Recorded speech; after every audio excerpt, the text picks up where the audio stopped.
Your homework is to memorize this and write it 15 times.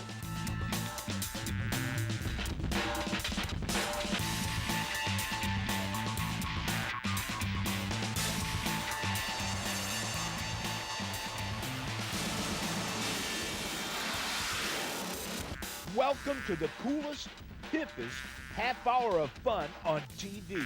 This is Brain Stew with Jennifer Pulley. This week on Brain Stew, we're having a ball with health and fitness. We visit some doctors who tell us why we need to keep our bodies moving and eat right. Hey, grab your helmet, because we're learning the rules of the road and how to stay safe on our bikes. Plus, we'll visit the Brain Stew kitchen to cook up a healthy recipe for one of our favorite foods, Pizza. So put that junk food and the remote down and get ready to flex your big brain muscles with this week's Brain Stew. Hey guys, welcome to this week's episode of Brain Stew. This week, we're stuffing our brain with health and fitness, which is something that my brain knows lots about. Why? Why? Well, let me tell you. You know I teach kids, right? Well, I also teach adults. Really? Sure. I'm a certified aerobics instructor. Aerobic means with air. Aerobic activity is any type of activity that makes you breathe deeply and take oxygen into your lungs. Basically, I teach adults about fitness.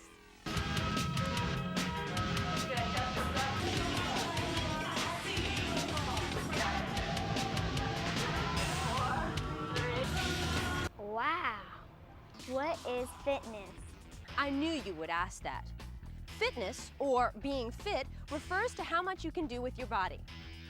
The human body is designed to run, jump, bend, stretch, and climb. As an aerobics instructor, I teach people how to train their body to do those things and more. Don't you want to be stronger and more flexible? Not bad. You know, keeping fit can be fun, too. Some aerobic activities that I participate in are rollerblading, biking, and taking aerobics. What kind of aerobic activities do you do? I like to rollerblade. I play sports and I love to ride my bike and I always wear my helmet. I play soccer. I like to play baseball and I like to jog. I love to bike ride. I love to swim. I play basketball. I play basketball too. Those are all great ways to keep your body strong and fit.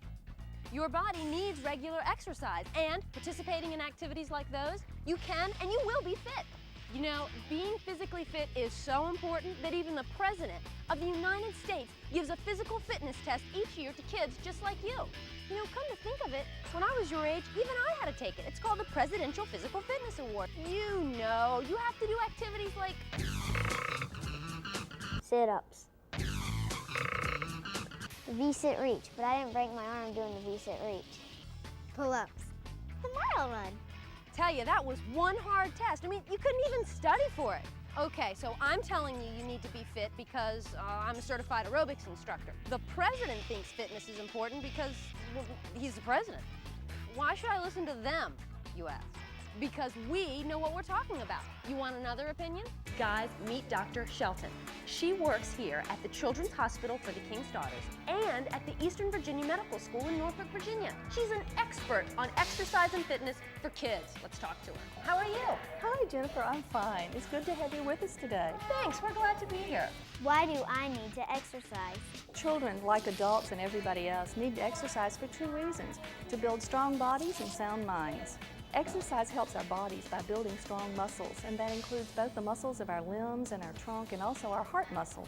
Exercise also helps us stay flexible and stretchable and helps us move better and be more comfortable. And it also helps us to just have a better tolerance for the stress that comes with everyday life. And even when you're small, there's stress, and it helps. That's right. They don't have a job to go to, but That's right. school, there's a lot of things that influence their lives. What happens if I don't exercise? If we don't exercise, even if we're perfectly healthy, if we just lie down and do nothing, we actually lose strength at about 5% per day. So it's really important just to maintain ourselves the way we are and the way we want to be without being super athletes, that we have some regular activity every day. Now, what do you mean? What kind of activity are we talking about? I'm standing on like this little stepper here, you know, we've got a treadmill. Like, what kind of activity for kids are we talking about? For children, the activity ought to be relevant to their age group, their development, their interest, and their physical development as well. So, the choice of activity obviously is going to be very different for different children. But there needs to just be some activity that the child enjoys, that's vigorous play every day, preferably outdoors. How much should I exercise? It should be daily. Basically, every child should have some form of physical activity every day. It leads to a sound body. It helps us focus our attention and our concentration as well as just building muscles. So it's good for us in lots of ways. And the intensity and the number of hours is going to vary with the individual and with their interest and with the degree of activity that they personally want to pursue. But it should be daily. You guys heard it from the doctor. I do what she says. So now you have it. 3 very important people telling you how important exercise and fitness is. Up next, we grab a kid, a bike, and a police officer and find out how they are all related to exercise and fitness. Exercise your big brain on this Brain Strain.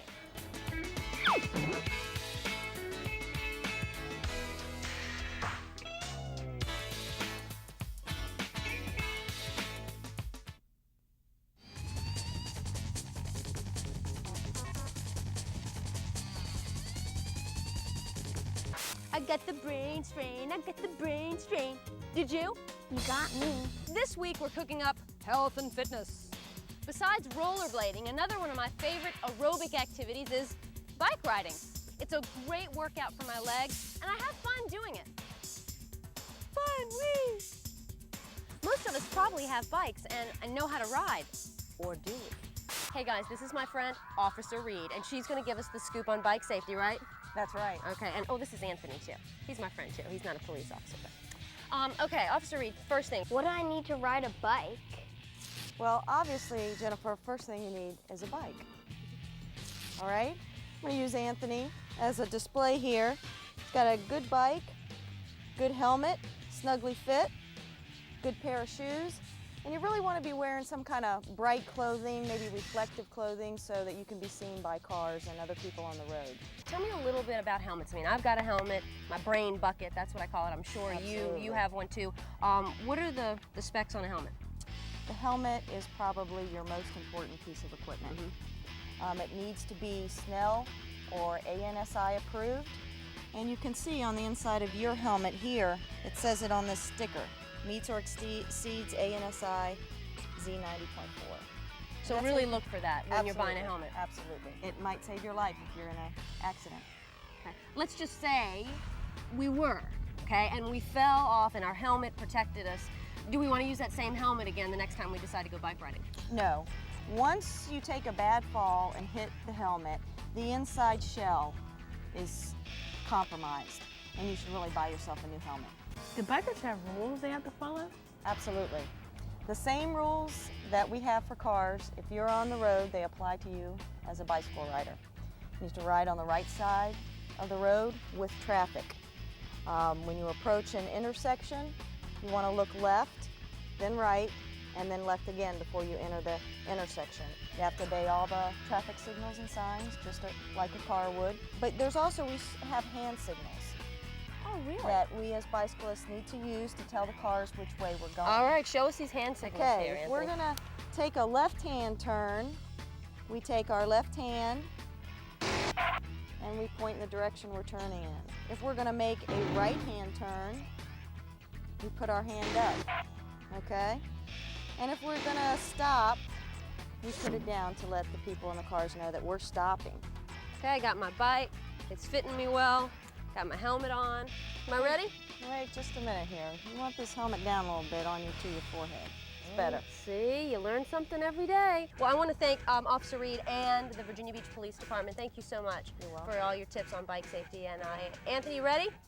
You gonna take off with me? All right, let's roll. Okay, y'all be Thanks. careful. We will. Let's go. Even after hearing all those rules about bike riding, some kids don't realize how important it is to wear a helmet. Whenever I bike ride or rollerblade, I always wear my brain bucket. Looks pretty good, doesn't it? Speaking of helmets, this is my friend, Dr. Riblett. Hey Jennifer, how you doing? I am awesome. I'm awesome, guys. Cool. Dr. Riblett is an assistant professor in the EVMS, which is the Eastern Virginia Medical School Department of Surgery. And we've just learned from Officer Reed how important it is to wear our helmets when we're biking or rollerblading. Dr. Riblet, here's my question for you. What can happen if I don't wear my helmet? Well, Jennifer, that'd be a real bad choice. You can really hurt yourself that way. You know, every year, thousands of kids and adults are hurt because they're not wearing a helmet and they have accidents on either their bicycle or they're hit by a car on a bicycle. And it just takes a long time to recover from something like that. You sure don't have much fun doing it. No, any kind of head trauma, I guess, is just not It ain't cool. no, it's just not cool. All right, you have some pictures here, and I'm kind of confused. What are we looking at here? Well, what we're looking at here is what's called a CAT scan. And a CAT scan is a special type of x-ray that slices your body up just like a loaf of bread. And it allows us as physicians to take each slice of the loaf out and look at it individually. Oh, cool. And what we see here are some patients' CT scans with head injuries. And very simplistically, the white in the brain here, this is the brain. Yep. And these the are top of the brain that we're looking at, kind of looking That's exactly right. Uh-huh. And normally we have these little areas in the brain that have fluid in them. That's normal. And in this particular case, you see this white dot here and some white over here. That's blood in the brain. And same with this patient here, blood over here. And these are two patients that had severe closed head injuries, which is our doctor speak name for injuring the brain. It's a very serious injury which takes a long time to recover from. It's not like just breaking your arm or something. Oh no, no, no. Yeah. You can't put a cast on the brain. No, definitely not. Wow. So I guess what you're telling us is we better wear our helmets. Make the right choice. Okay, we will. No bad decisions here. Thanks, Dr. Riblet. Sure. Awesome. Listen to the doc here. Boy, I sure got the point. I hope you did too. As you can see from Dr. Riblet's CAT scans here, it's really important for you to wear a helmet anytime you're biking or rollerblading. A helmet just like this is the only thing that will protect that big brain of yours.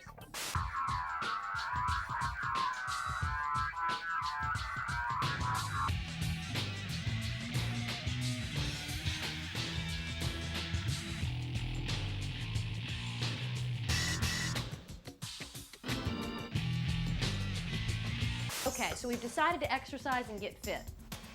How are we going to keep our body going? We need energy from food. Absolutely, but here's the trick question. What kind of food is going to give us the energy we need and be good for our bodies? Your brain should be thinking of one word, healthy. In order to be fit, you must eat healthful foods.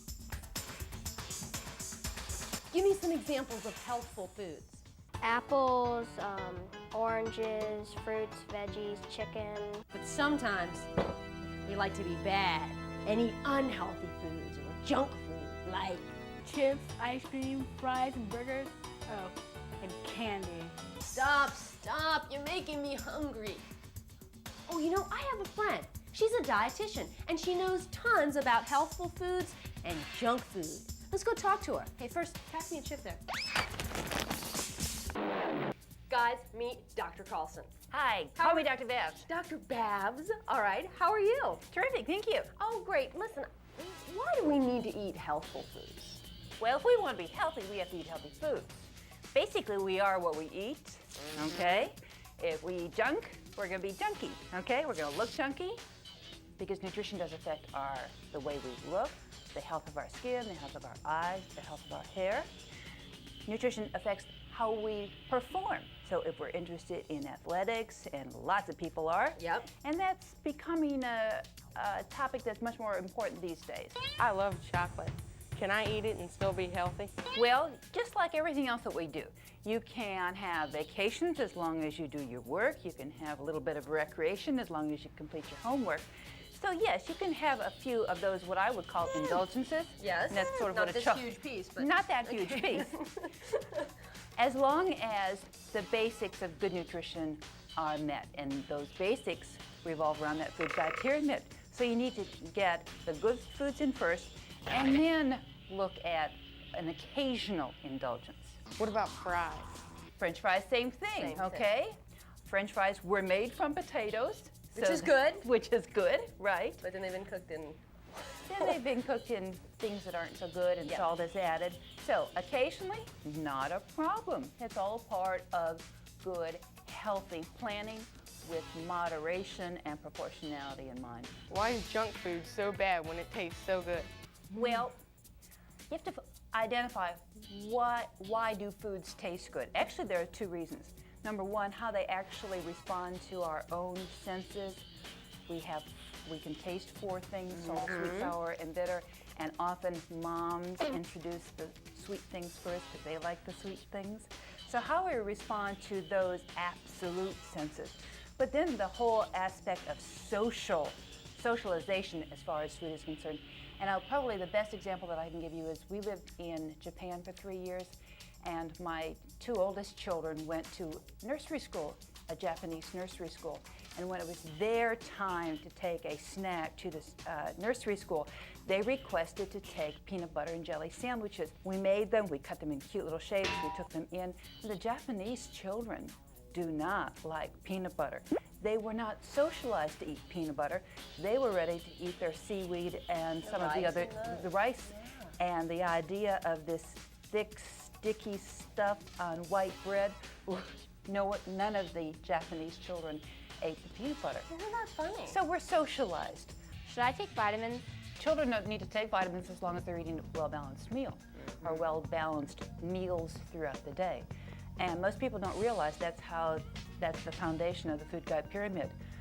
Foods are placed in specific categories based on the vitamin and mineral content of those foods. And when I was growing up, we had the four basic food groups, you know. Now, so that's changed over the years. We've got this food pyramid. This is kind of a cool way to look at nutrition.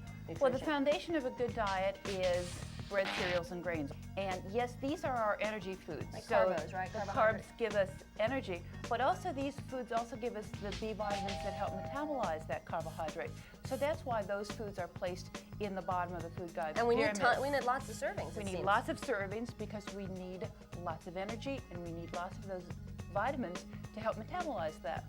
The next largest food group is vegetable group. So notice that the vegetable group really is larger than the fruit group. Yeah. Okay? And that's because vegetables are much more what we call nutrient dense. And nutrient density has to do with how many vitamins and minerals are in a serving in comparison to how many calories are in a serving. All right, so we take like broccoli. Right. All right. High nutrient density because there's very few calories, but broccoli is loaded with calcium, vitamin C, beta carotene, just an excellent source of those vitamins and minerals. If you eat your veggies, you really have half the battle met. Great. Okay? Now what about this fruit? I got some fruit here. I've got some fruit. We got bananas and apples and you actually have oranges. a fairly good selection of fruit. You have oranges, which are really high in vitamin C. Yep. You know, bananas, they sort of get kind of weepy taking them to school and school lunch, but those are great to have as a snack when you get home from school. Apples always travel well. Yeah. They're not really high in vitamins and minerals, but gee whiz, they sort of survive that trip from home onto the bus to the school locker. So they happen to be really convenient. They're good to bring along. Absolutely. The next largest food group is the dairy group, and it's here because of its calcium, okay? Good source of protein, okay? And you're building the foundation for good bones early, and that is absolutely critical. Sure. The food group on the other side, yes, it's a source of protein, but we generally look at this food group more for iron and zinc. That's why we're now putting the beans in this food group. Not only are they a good source of protein, but they also provide some iron. Now, what's at the very top of the food pyramid? The top would seem, that's the top, that's the good stuff, right? Well, it would, except these groups demonstrate proportions, okay? We should not strive for a diet that is fat-free. It's almost impossible to eat a diet that's sugar-free, but the amount added to our meals should be kept in moderation. What do we need to do then with kids about choosing correct foods to eat? How are they going to do that? Kids, go ask your mom, go ask your dad to get a copy of the Food Guide Pyramid. It's on the back of a lot of breads and cereals, and that should come first, okay, rather than the snacky kinds of things. So the example that mom and dad sets is the most important strategy for assuring good nutrition and health. All right, you heard it right from the doctor. Dr. Babs, thank you so much for You're all welcome. your advice about nutrition and junk food and healthful foods. I really appreciate it. You're welcome, thank you. Make sure you pay attention. Well, I don't know about you, but my brain is stuffed. You know, you think we could do something about my stomach? empty. After the break, we cook up one of my favorite recipes to stuff up my stomach and yours. I'm gonna use my remaining energy to bike back to the Brain Stew kitchen. See you in a sec.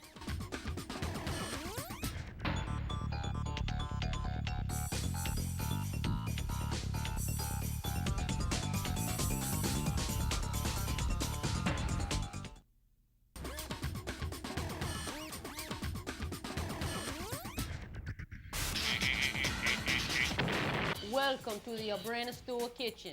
This week's experiment is to see if my friend Ryan here can teach us to make a healthy cheese and tomato pizza. I sure hope this works. That sounds yummy.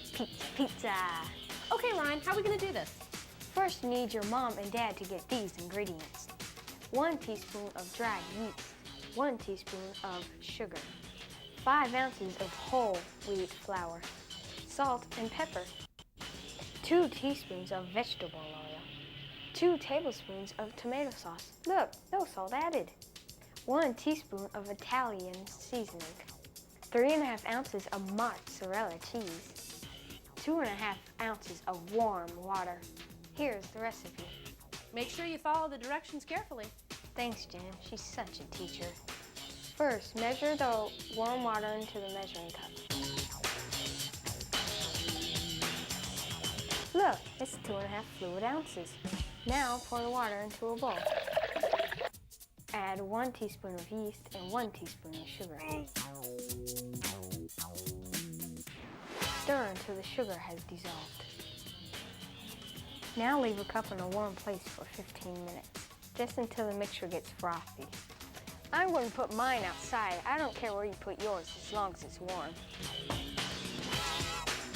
Put 5 ounces of whole wheat flour into a large bowl. Add a little salt and mix it together.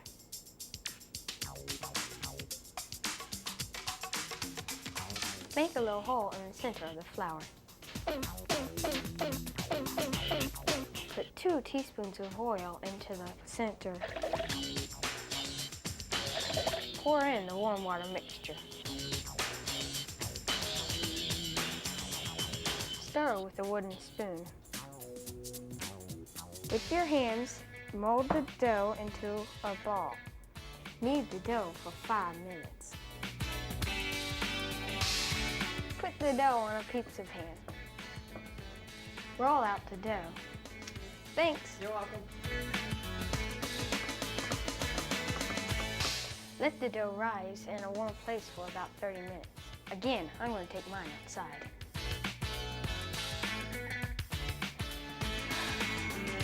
Hey Jennifer, preheat the oven to 425. You got it, Chef.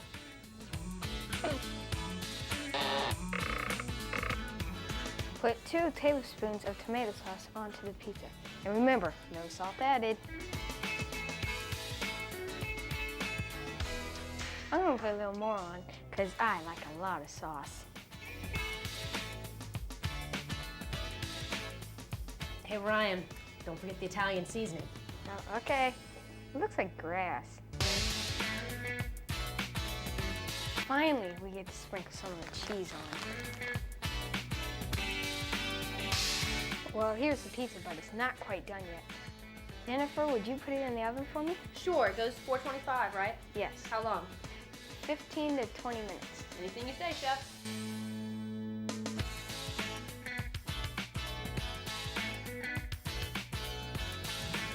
And here are the results.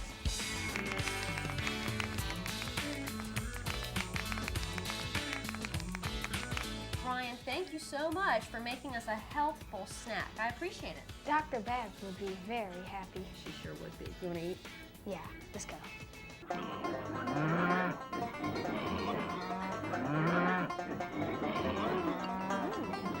Oh, Ryan, you did an awesome job. This pizza is great. Well, you're going to stick around and help me clean up the kitchen, right? Because we got a lot of stuff to do. There's flour everywhere. All right, Ryan? Since I'm getting healthy and fit for life, I'm going to energize my body with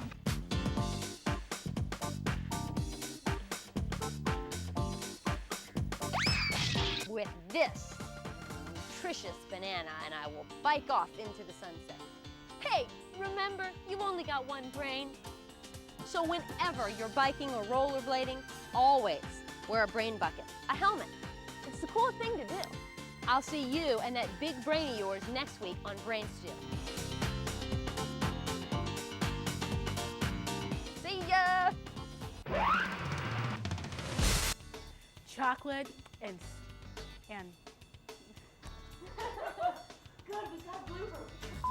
Hey guys, welcome to this week's episode of...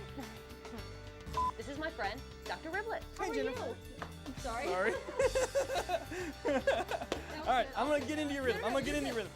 Another one of my favorite, favorite. Why can't I say that? Why does junk food taste so bad when it's bad for you? Shoot, I was gonna say bad for your health. Why does junk food taste so bad? Tastes so bad. Why is junk food so bad? Oh. When it got it? Why does junk food? Why is junk food so bad when it tastes so good? Okay.